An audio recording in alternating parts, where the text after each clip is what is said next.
Welcome to Qlick Podcast. I'm your host, Josh Kindred, and today we're talking with a fantastic Adiel Ben Karmona. Did I say it right? Yeah, mate, you got it Close. right. Well, yeah, did I get it right? I thought you were stressing about it. Our theme today, as always with Qlick Podcast, is people, property and places, and we're going to get to know Adiel really well as a person, and we're going to explore some of the places that he's been. Naturally, kick off, Adiel, where are you from with a name like that? I get to interview a lot of different people. Whereabouts are you from, and tell us a little bit about yourself. First of all, thank you very much for having me. I'm feeling like a celebrity now. You are, mate. I'm from Israel, so a tiny country that everyone knows. It's funny, hey? Yeah, It's, true. When you think about it, 800 kilometers by 50, that's it. That's the whole country. Everyone that you're going to say, Israel, yeah, we know where it is. Yeah. And you think to yourself, why? Why That's do you incredible. know where it is? Yeah, you're right. There is a reason behind it. But from Israel, living in Australia now for 13 years, married to a lovely Aussie girl. She's the reason I stayed here. Two kids, 10 and 8, Eli and Micah. Loving life here. Awesome. Yeah. So take us back, but before you moved to Australia, what's it like life in Israel? Don't get to ask people that very often. Yeah. It's a very interesting place, Israel. It's I'm gonna describe it the best. It's New York on cocaine. You know, Yeah, right. That's the best way. I don't know what you mean. I'll explain you. New York is a little bit too far behind. Yeah, right. Tel Aviv, for example. Yeah, It's, right. Everything full on 24/7. Everything is open. Everything is you can get anything in any time. If you feel like sushi in 4 o'clock in the morning, in a click of a button, you're gonna have it in 10 minutes. Yeah, right. Wow. You know, money can buy anything and everything. Yep. And service. It's just I just came back from Israel. I've been there 3 weeks. I came back a week ago, and I think I haven't been there for so long. I forgot how good it is. Yeah, right. That everything. I was sitting with my brother. I got 2 brothers, older brothers, and one of them is a bit crazy. And he said to me, he said, "What do you feel like?" It was 3:30. We just came back from a massive bush party. Yeah. And we had to leave halfway because normally it's going until 7 o'clock in the morning. I'm just too old for this shit, you know. Yeah. And I'm like, nah, let's go home. I'm tired. But we came back and he said, what do you feel like? He opened the fridge and I said, what do you have? He said, no, whatever you want. I said, I don't know, you got vodka Red Bull? He's like, no, but we'll order 2 minutes. 10 minutes later, someone come with a bottle of vodka and Red Bull. No way. And I'm like, how freaking cool is that? Yep. Why we don't have it here? Yeah. How many people will pay, for this service? So true. But Australia is, the magic of Australia is that we are a little bit behind. Yeah. And we're getting there. So much opportunity. It's amazing. Israel is an amazing place. What's it like to grow up there? What was it like for you to grow up? It's a brilliant place. Tough because since you're born, you know that you're going to go to the army. Right. So you get yourself prepared to go to the army, and the last thing you want is to sit behind desk. You say, if I'm giving 3 years of my life to the army, I may as well be a fighter. Right. And fight for my home, for my parents, So is it just every boy or every boy and girl.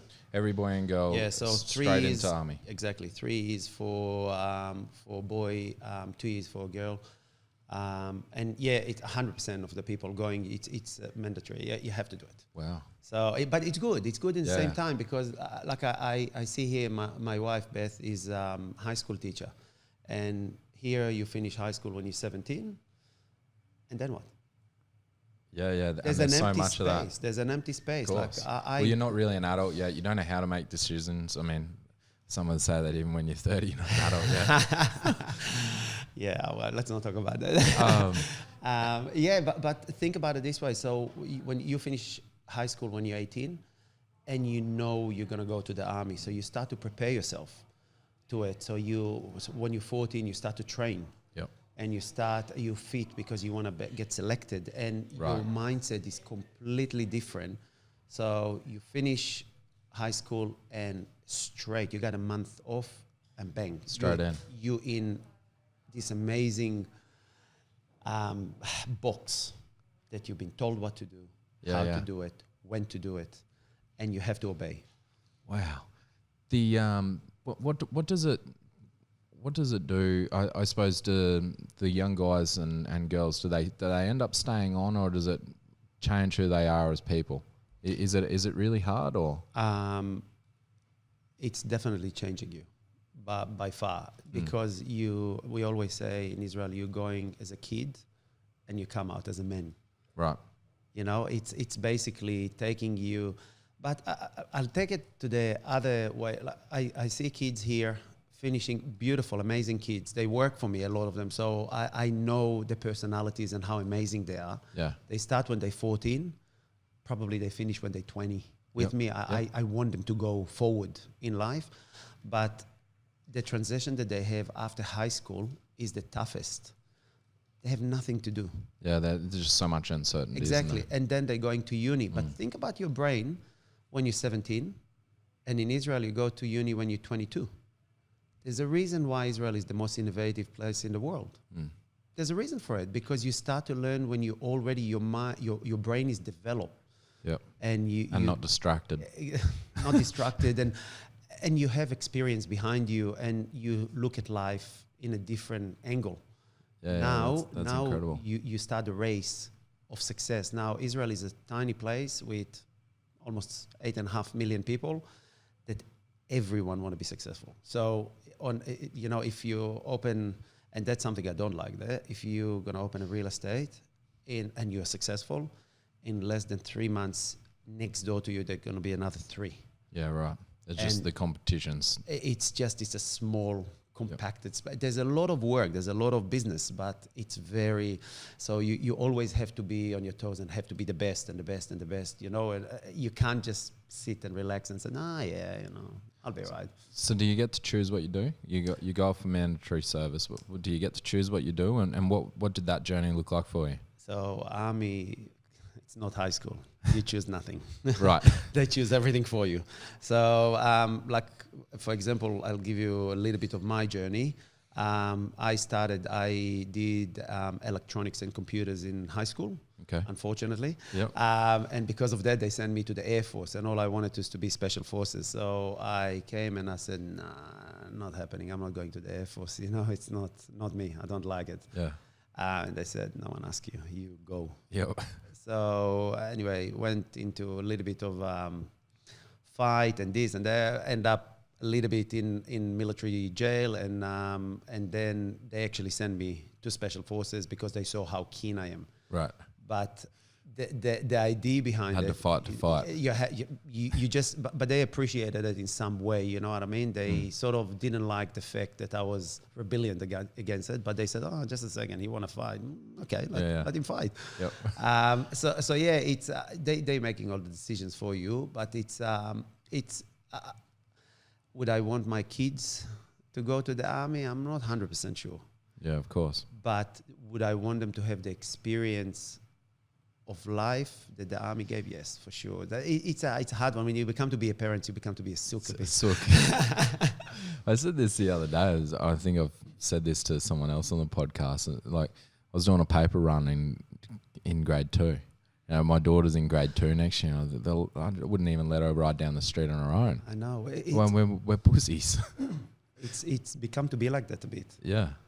And I'm self-assessing myself, and I know that I'm being a sook, but I still can't reconcile with it. It's your kids, Yeah. Suddenly it's all... and that's what makes you great. Those experiences and growing up and going through all that yourself is what makes you great. But we sort of hold our kids back a little bit. I hope it's going to leave me in some stage, and I'll let the kids... Let them go. Yeah, it's... come on, go. Take your bike and ride to school, do what you like. I got mine is 10 year, like my older is 10-year-old, and I still don't let him ride his bike to school by himself. Yeah. Don't know why. Yeah, I mean, what were you doing at 10? I don't want to. Let's not. It's not for the radio. Yeah. It's not for the podcast. So what age do you move to Australia? I was 25. So after the army, I finished. I've been 6 years. I finished my service. Started life, and So you did service for 6 years. 6 years, yeah. So stayed on. in Special Forces, if you do a year of training that they train you, they want you to serve for a year. So Right. it's year for year. Right. So you have to stay a little bit longer. Yep. So I finished my military service, and then the real world came, and I went to be, and I wanted a job that will have nothing to do with the army or responsibility. So I went to be a dishy. Okay. I thought that's cool. I just me and the dishes. Yeah, you know yeah, what I mean? No yeah. one will talk to me. No, yeah. And after 2 weeks, they saw that I'm very good in cleaning dishes. So they said, look, we give you an upgrade. You're going to be a waiter. And I said, okay, yeah, all right. More money? They said, no. I said, okay, I'll try it. Doesn't matter.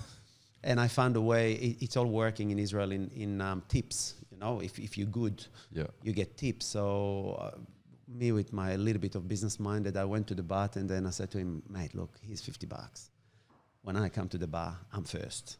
Right. He said, yeah, man, no problem, you know. So I gave the best service. So I used to finish with $1,000 a night, you know. And they saw I'm good, and they said, you can manage the place now. And they paid me a little bit more. So, and after 3 months, I came to the chef and I said to him, so you basically cook all the food, I do all the rest, but we both get peanuts. Yep.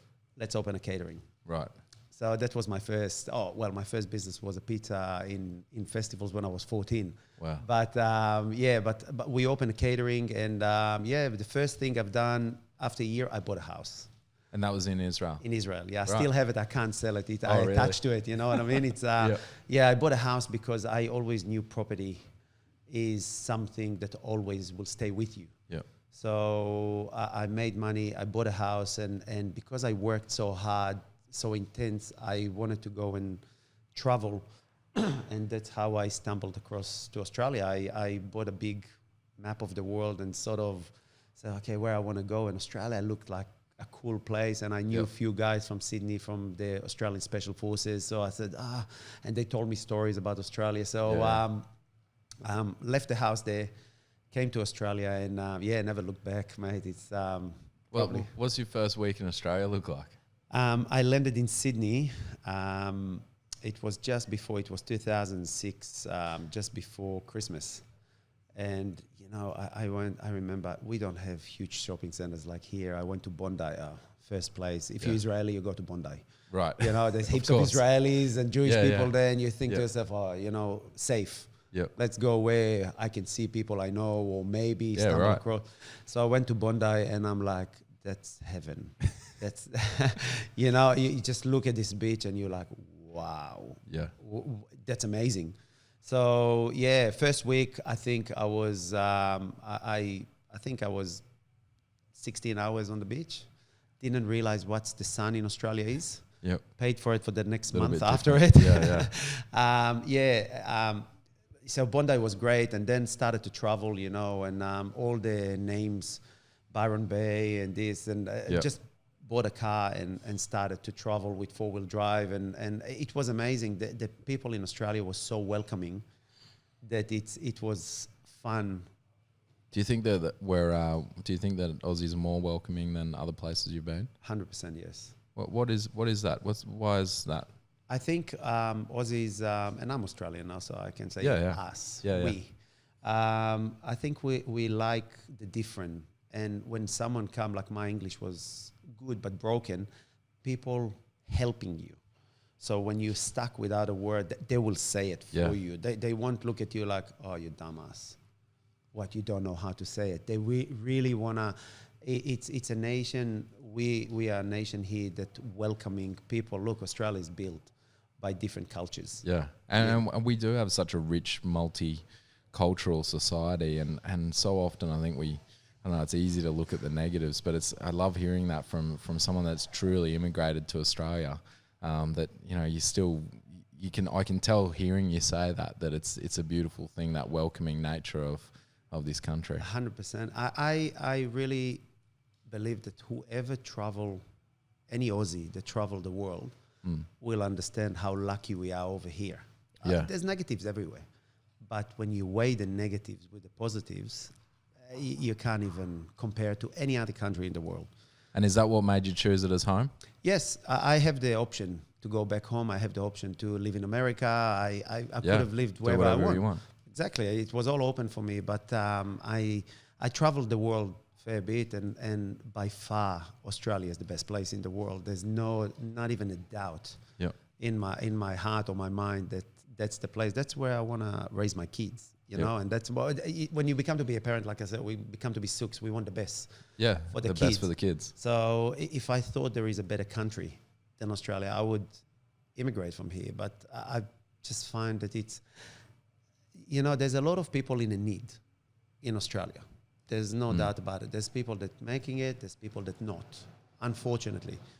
But I feel for them, and I try to help them as much as I can. Because I believe that you need to spread the love as much as you can. If everyone's just going to make money and hold it and not spread it, well, we're going to have such a huge difference between people that you won't like to walk in the street. Yeah. You want a little bit of balance in between. So I'm a big believer. Of course, I can paint a house, but I'm going to hire a painter to do it because this painter will come after to a restaurant. Yeah. That's exactly my business. So, you know what I mean? The money have to circulate away. Yeah. And look, people, there is people in a need. But I believe as well that it's, we got very good governments. I know I try not to get into politics. I say governments. So I will not take a side. Okay. Yeah. That helping too much to people in the need sometimes. Like I have a lot of people come to work for me and they said, look, if I'm not going to make $600, I may as well stay on the dole. Yeah, it's incredible, isn't it? But I just interview you. I don't know who you are. Just a second. Maybe you're going to be a star and you're going to make $1,500. Yeah. Maybe not. But on the first meeting to tell me that's what I need to make.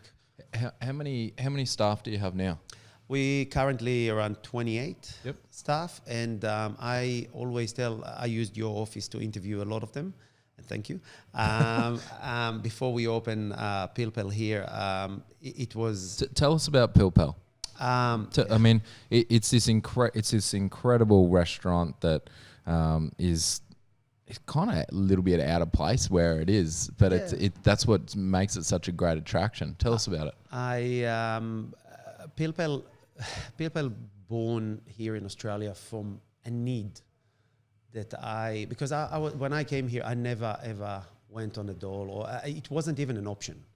Like for me, if I can work, why would I go and get money from the government? It just doesn't make sense. Didn't make sense. So I started to look and I said, I remember we got married and I was in a bridging visa, so you can't work. Right. Okay, back then. Now you can. Back then you can't work. So I had 3 months that I'm basically a bum. I'm waking up in the morning and I said, okay, what I'm going to do? And I started to look at what in my industry, in the hospitality, what is needed. Okay, and what's the problem of the hospitality? And that's how Pilpel came sort of about. One of the problem is produce. Australia is a crazy place. One day avocado costs 50 cents. One day it costs $10. Yeah, it's a matter of a week. Yeah. So that's where the idea of not having a menu came. So I can work with seasons. So first of all, the prices of the produce are not insane. They're pretty good. And the second thing, you only work with what's in season. And that's how the concept started to come. And the Israeli hospitality is we can't tell you what you want. We just make sure that you got everything on the table. Right. And that's Pilpel. I'm not asking you. I'm just putting, putting everything massive there. Spread. Yeah. And I'm sure you're going to find your way through the spread to enjoy it, And I took the Middle Eastern cuisine and sort of tweak it a bit to make it more, because it's pretty stupid to come and say, look, I'm Israeli, I'm going to cook Israeli food and you're going to fucking eat it if you like it or not. Yeah. That's being ignorant. So what I've done, I sort of made sure that it's hitting the Australian palate as well, and not just what I want. It's like even this Saturday, I just had this brilliant idea to make deep fried labana cheese that I'm making. And I'm like, I tasted it, man. It's fucking sensational. So now it's on the... Yeah, no, but what I've done, I've made 200 balls of them. Right. And I gave the whole restaurant tasting, and they had to tell me. I went table and asked them, what do you think about it? What do you think about it? And only after I got like 15 tables and I realized, well, they like it. Yeah, it's on the menu this week. So it's... Pilpel come from a need, or not a need, maybe more an idea of how I tackle this industry. Does Pilpel come from your entrepreneurial spirit, or does it come from your love of food? A bit of both, probably. I would lie when I say, I'm a chef. It's a love of food. No, I like the business side. Because it's just a playground for you, isn't it? Yes. No one has a restaurant and then just goes and throws cheese balls around for everybody to go and try and then run around to the tables. Josh, you know it's me. It's a playground. You know me well enough. I'm into the challenge. Money means nothing. Yeah. The challenge is the thing. How many people that gonna take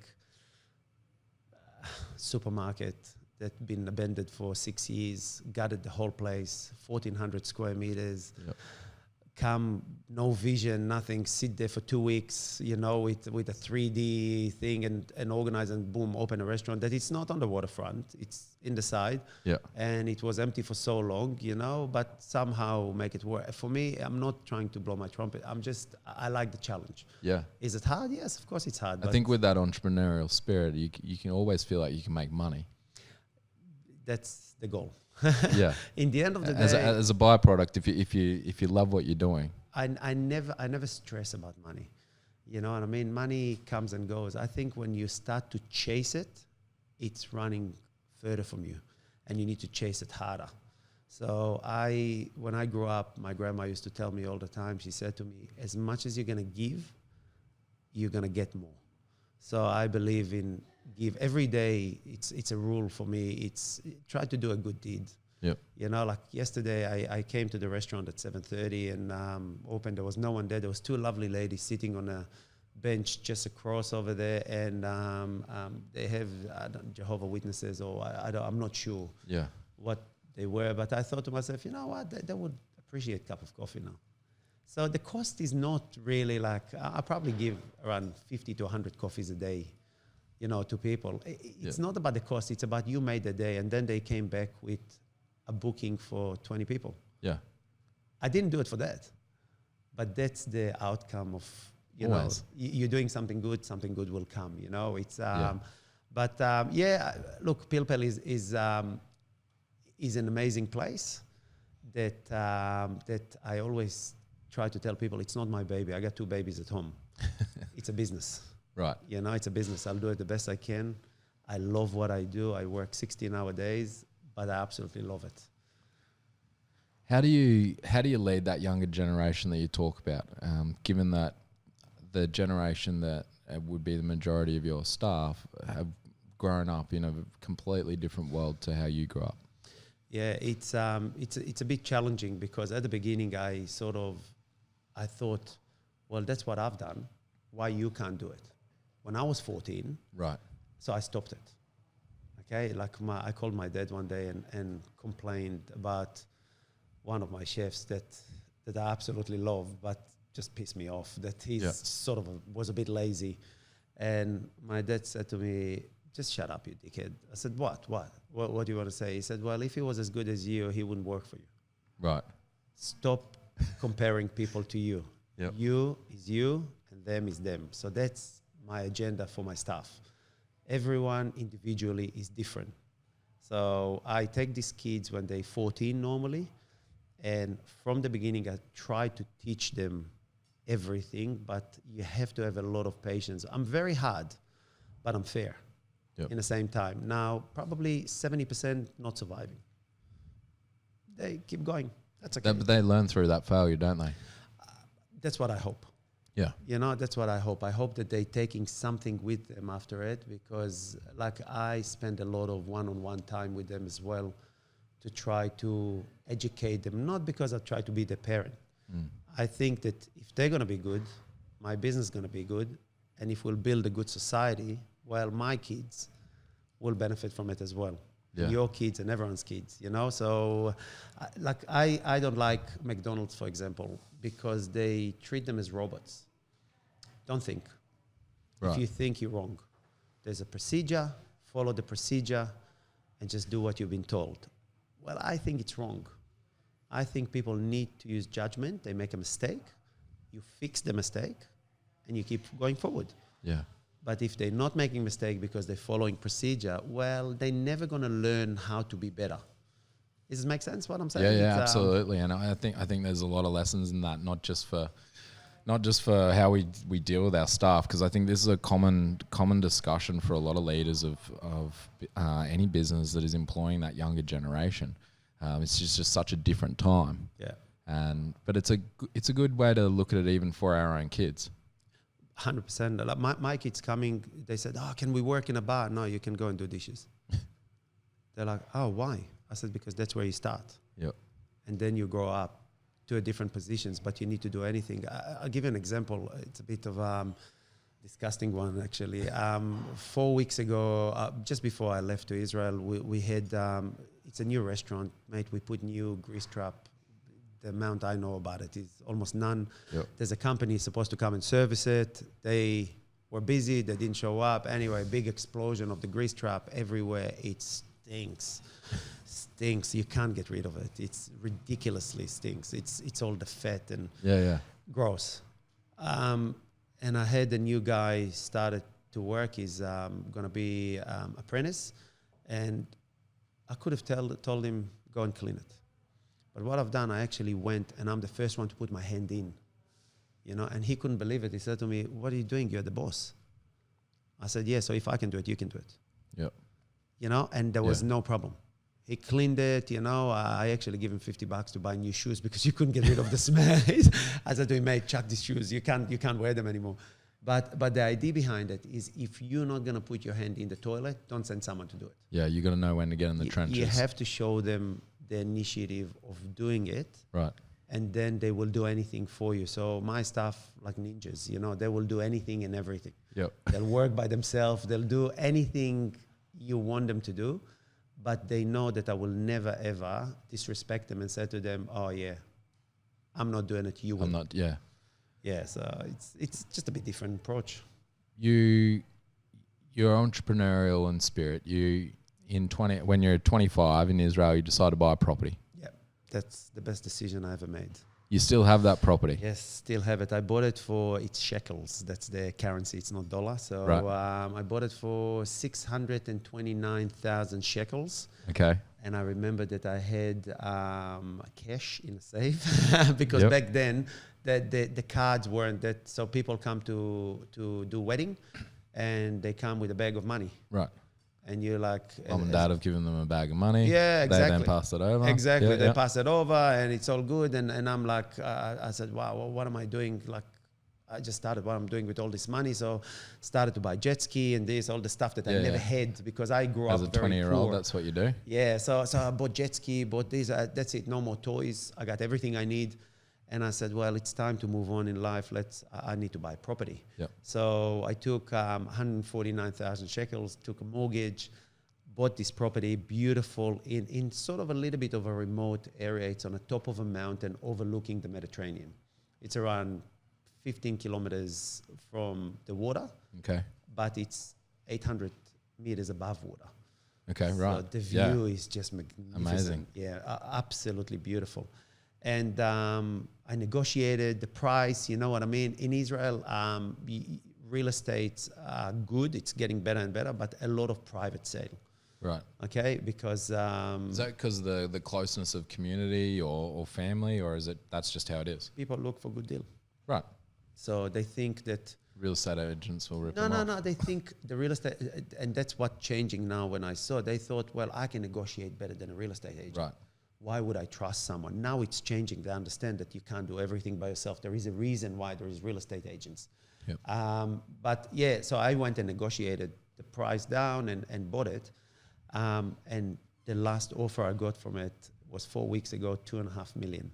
Wow. And I haven't sold it because I emotionally You're I can't, attached to it. I just can't do it. And do you rent that property out now? Yes, it's rented for a lovely family that absolutely love it. And they gave me the offer. Right. So they came and they said, look, instead of paying your rent, can we buy it? Yeah, can we buy it? We'll pay mortgage. You know what I mean? And I'm like, look, nothing against you, but I don't think I'll ever sell it.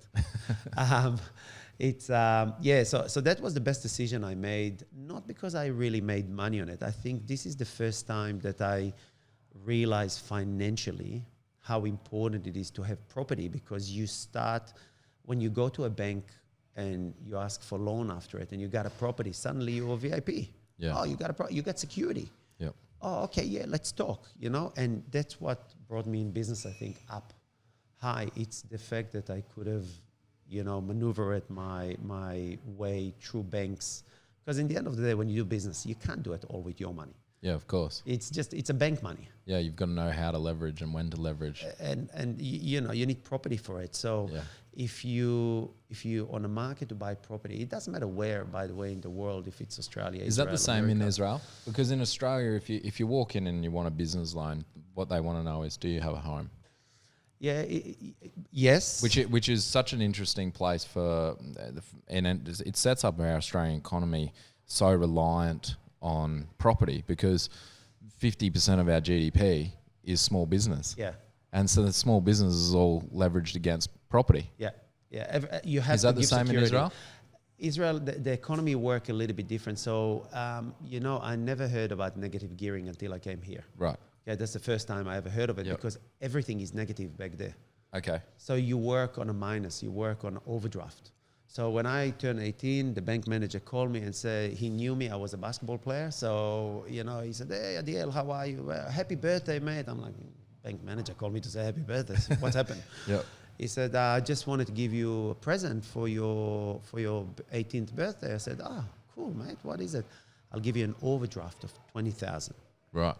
That was the present. Okay. So he allow you to use money that you don't have. Yeah. Because the economy run on interest. Do they still do that? Yeah. Wow. Yeah. So they pay monthly. And I suppose that they've got that security that you're in, you're at the army. Exactly. Right. So they know that there will be, but the army there is not really paid. Like we got paid $100 a month. Right. So it's not. But you're just looked after. Exactly. Okay. You don't need, so this $100 can go to the loan but the whole idea is over there, live the life. They want you to be spending money. It circulates the economy. Exactly. The economy is very strong there because people circling, even that they don't have the fact that the bank give them and they paying back interest, it's circulating the economy all the time. So everyone got new car. Everyone got new this and new that. When something hit the market, it's huge. Yeah, right. Everyone got iPhones and Samsung and every kid. The best of the best. That's the whole, but they don't have money. it's all the bank money. Does that that emotional tie to your property back in Israel, is it your sort of, I suppose, personal tie to Israel, or do you have that emotional tie to property in Australia now? I definitely have emotional tie to Australia, Redcliffe in particular. Yep. We got a house in Margate that we're living in. Beth bought it when it's the same year that I bought mine.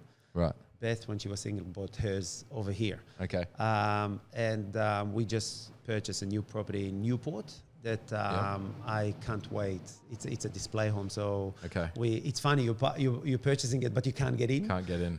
Suddenly you become to be a landlord, and you're like, what the hell just happened? I want to get in, and you just can't. But it's good. It's a beautiful house, but we can't sell the old one.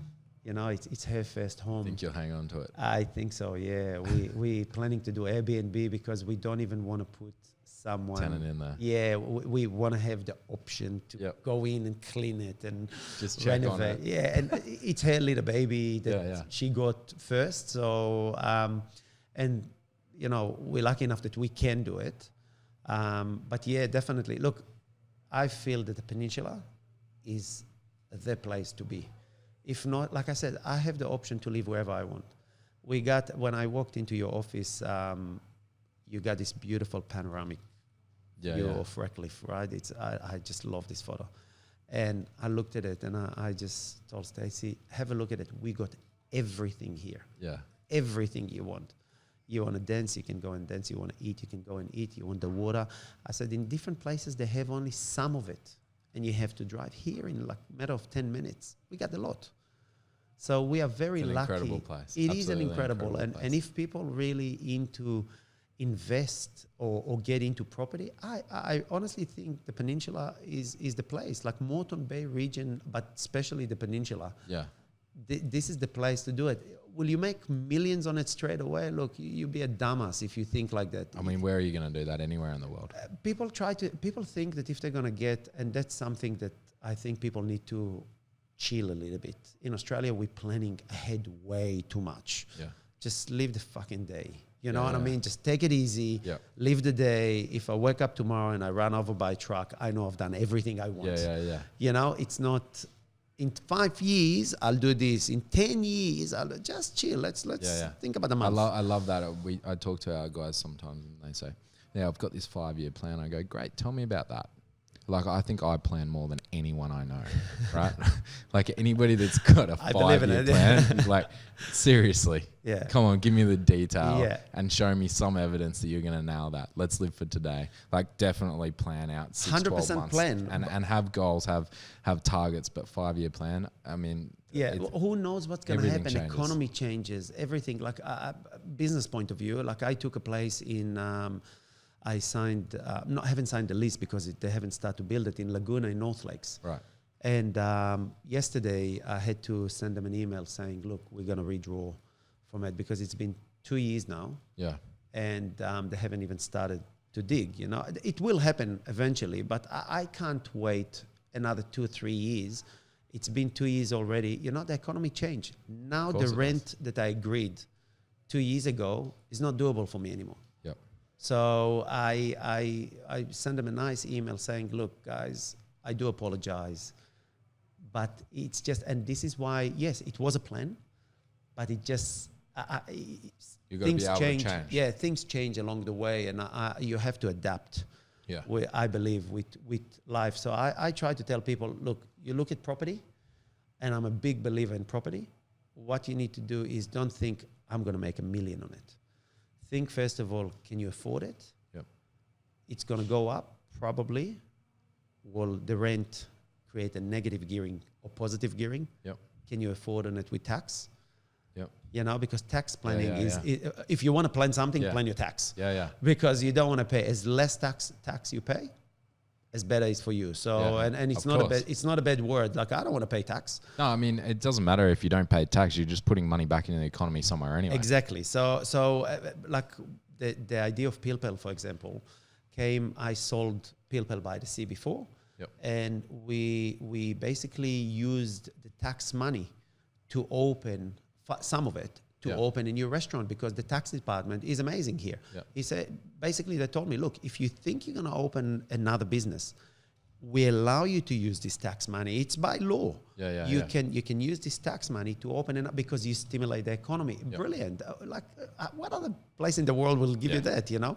But property is a big thing here. But I think people, like I talk to people all the time in the restaurant and they said, you know, I'm going to buy this shithole and I'm going to renovate it and I'm going to make 200 grand, you know? And I'm like, have you done renovation in your life? It's very rare. It's very rare that ever happens. I said, have you ever renovated? Check your figures. Yeah, maybe on the block.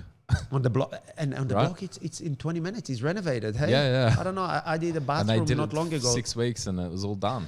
2 months to do one bathroom and $25,000. So people relax. Yeah, exactly. When you buy something, do your research. Definitely buy. Don't think you're gonna. If you ask me, don't think you're gonna make 200-300 grand straight away. You might make 30, 40, 50, but that's good. How hard is to make 50 grand? You know what I mean? It's.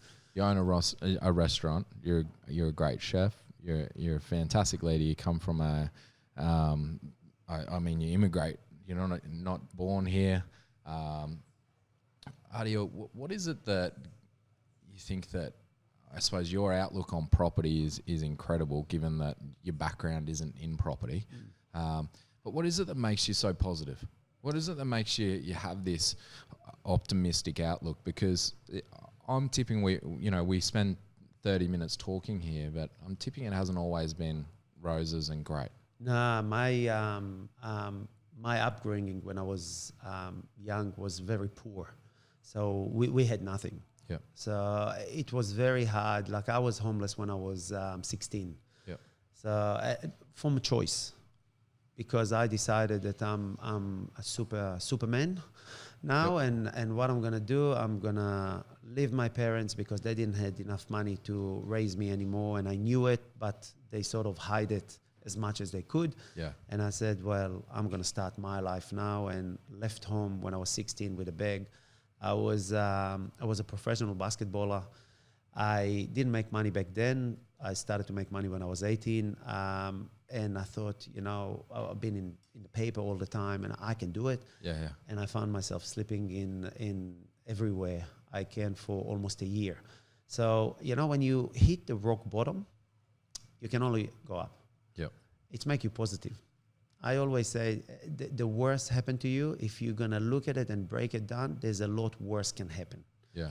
You know what I mean? Like, I had a lovely lady yesterday in the restaurant, and she said she just diagnosed with a cancer. And, it's killing me. I hear it every day. Every single day someone come and I know them, and they got kids and family. And I sat with her and I said to her, look, I won't tell you that I understand what you're going through because I will lie. I don't. I said, but there's people die today. You're still alive. Yep. Live the life. Yep. Just enjoy it. Enjoy whatever left. Enjoy. Beautiful. Instead of looking at it in the way of I'm going to die, and be depressed. You got another year, 2, 3, 4. Yeah. Make the most of it. Yeah. Whatever you decide is the most of it. I got a good friend that survived the Holocaust, and he's an older guy now. He lives in Australia, and he was a kid when the Holocaust happened. And he said to me one day, he said, you tell me what a rich man is. And I said to him, I don't know, it depends how much money. Yeah. He said, no, it's the wrong answer. What is a rich man? Who is a rich man? And I said, well, I don't know what you're talking about. He said, a rich man is someone that have $1 more than he needs. Now, you just put what you need. Yeah. So happiness is what you put yourself as a happiness. And that's beautiful. That's how I grew up. When I was 10, I had a little bit of different upbringing. When I was 10, my dad took me to a cemetery. And I was petrified. I was like, what the hell are we doing here? And he said, son, what do you see here? And as soon as I said grave, I got a flick to my head. Like, poof, I'm like, oh, shit, I don't want to get this again. He said, I'll ask you again, what are you seeing here? And I said, well, Dad, I don't know. I don't want to say anything anymore. You tell me. He said, you see a bunch of amazing people that thought they're irreplaceable. Yeah. He said, just remember in your life, everyone is replaceable. Right. So I live with these values that I am not irreplaceable. Yeah. Like I always tell my staff, people will be with me or without me. Right. Restaurants will exist with or without an owner. If you're here or not, people will keep working. Yep. After 3 weeks, no one know you even been there. Like I used to have people by the sea that it's Saturn's Beach Pavilion now, and I wish them all the best, lovely people. Someone know that I started it? No. Someone remember sales that were before me? No, because that's how it works. So to be positive, I think it's to look at stuff in a little bit of a different angle. Right. And we all have that opportunity in Australia. I think that anybody that doesn't say they've got $1 more than they need. Yeah. Yeah. Yeah. And really that's what it comes down to is there is that much opportunity here. And I think that you've been an incredible display of that. Thank you for coming to our country. Thank you very Thanks much. for being an Aussie. Adiel, thank you very much for joining us on Qlick Podcast. Thanks for having me. You've been an absolute star. Cheers. Thanks, mate.